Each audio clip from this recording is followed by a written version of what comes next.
We're back, baby. It's the Daily Stripe. Jens, how are we doing this fine morning? Good? You're doing well, apparently. Why do you have a Cincinnati Reds hat on today?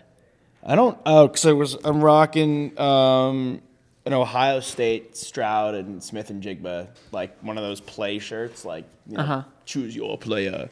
Every time I buy like an NBA Jam style? Yeah. Thank you. I actually haven't had coffee. Do you think today. It's kind of weird that he has a red? The Reds hat was an odd choice, I felt. I mean, he's got hundreds of hats in his place. It's bound to have a hat from a team that he doesn't like. Normally, I feel like there's some sort of intention, and there is. I just couldn't see your shirt. Are you excited about CJ Stroud declaring for the draft? I am. I mean, obviously, Ohio State's my second team. I wish he stayed.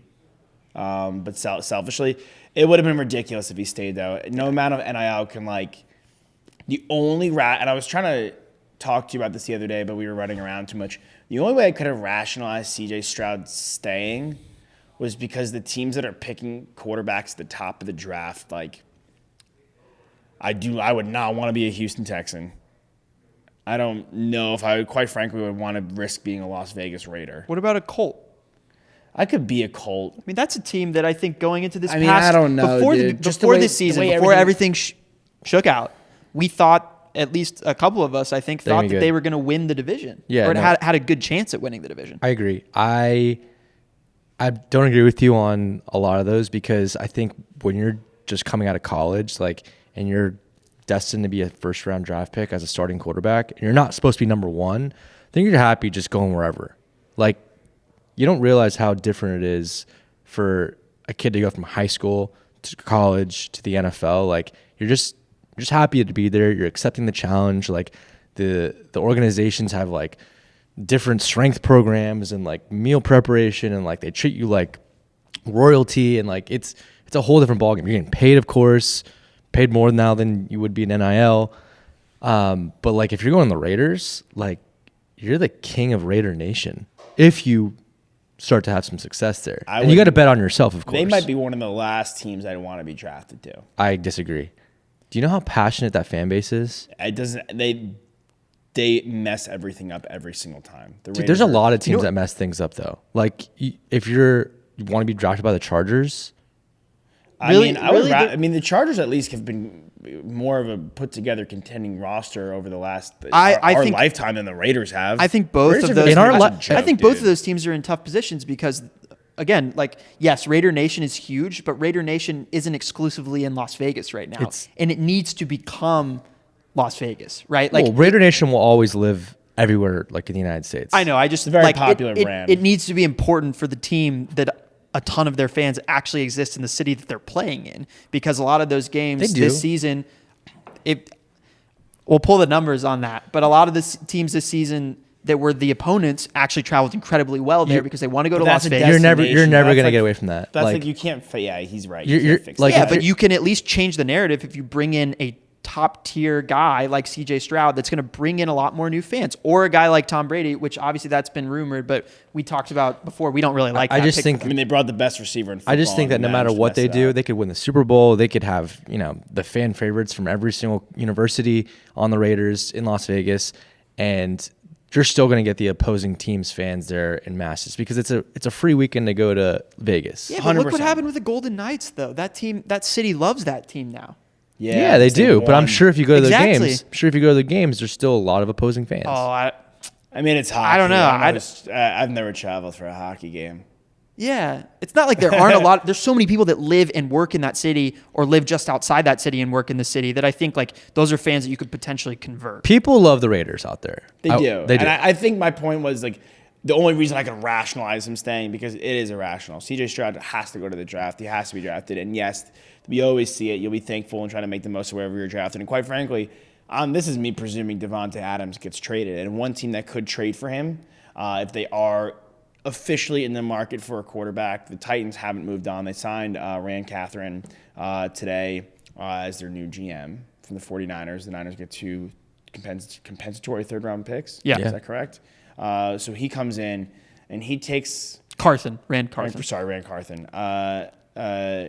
Task of taking this Titans quarterback position, which again for our lifetime, quite frankly, has been extremely unstable and unsuccessful. Does he go get Rodgers? I would. Do they trade for Devontae Adams as well? Like, can they do that, or do they try to trade for Devontae and try to keep Tannehill? Like, what's their plan of action? No. I would go after Rodgers if you could, and then try to retool in the draft for a receiver. That's what I would do. Again, I mean, as far as like teams that should go after Rodgers and potentially Brady, with the appeal of, hey, look at the other teams in the division that you can easily stack up wins against. The Texans are going to have a rookie quarterback or Davis Mills, and the Colts who's going to be their head coach, who's going to be their quarterback. Like, we have no idea. So is it a lock that Rodgers is gone from Green Bay? I wouldn't say it's a lock, but like it was very telling at the end of his game in Green Bay, like last game of the season. He was like, I got to hold on to this jersey. Yeah, like might be the last one. Might be. I mean, it's like, I'm sure it's definitely on his mind, but I'm like, it's for sure on his mind. I personally think that Rodgers needs to be in a situation where he respects his head coach, and I don't think he's done that maybe since the beginning of the time when he was with Mike McCarthy. I think he lost respect for him during Mike McCarthy's tenure there, and then he didn't have a ton of respect for LaFleur. But Vrabel is a guy who played at a very high level in the NFL, can relate to Rodgers, right? He's an NFL vet. I think Rodgers would respect him. And I think it wouldn't be like a player head coach relationship. It'd be more like co-captains, right? Like they would bounce ideas off of each other, right? And Vrabel would understand that like the quarterback, has a lot of power in that room, and like especially a veteran quarterback that's been around the league for a long time. So he needs a guy that, he respects. And look, you're telling me Rodgers isn't a Nashville man? He would love Nashville. Everyone loves Nashville. It's interesting because I feel like Vrabel has such a stronghold, and I mean that in a positive sense, on this team, that like the identity of this team is their head coach. Right. And I wonder if he would even want Rodgers in the locker room. You want Rodgers. I'm actually almost curious. Like, I think the Vrabel points. He wants to win. The Vrabel point's great. I'm curious to see though. Does like busting with the boys, like in Rodgers' interesting relationship with the media, like he's tight with Barstool guys, like they're on their Barstool show, like that's out of Nashville, right? What? They're both they're both like the Nashville show, like Luan's a tackle, like they both play for the Titans. Like, is it like a situation where Rodgers has like some kind of level of friendship there, and sure, that weird like behind the scenes? I think a lot of guys, especially when you get to a certain age and like a certain point in your career, like they make decisions not just based off of what they're doing that year or the second year. Like it's a long-term vision that they have. Like LeBron coming to LA, like yes, he's a Laker, but like, he's got his hand in production and he wants to be out in LA to be closer to his family, to, watch his kids play basketball more. And, there's guys who go to New York because they want to like, get on the map and start getting into the media. Like, there's a bunch of different things. Fashion too, like I think that's definitely a long-term play for Rodgers. Yeah. I mean, I guess I have no idea what that guy's thinking. Yeah. Live music, baby. Country music. He's going to pick up a banjo. All right. You bring up LeBron. Let me just close out this question.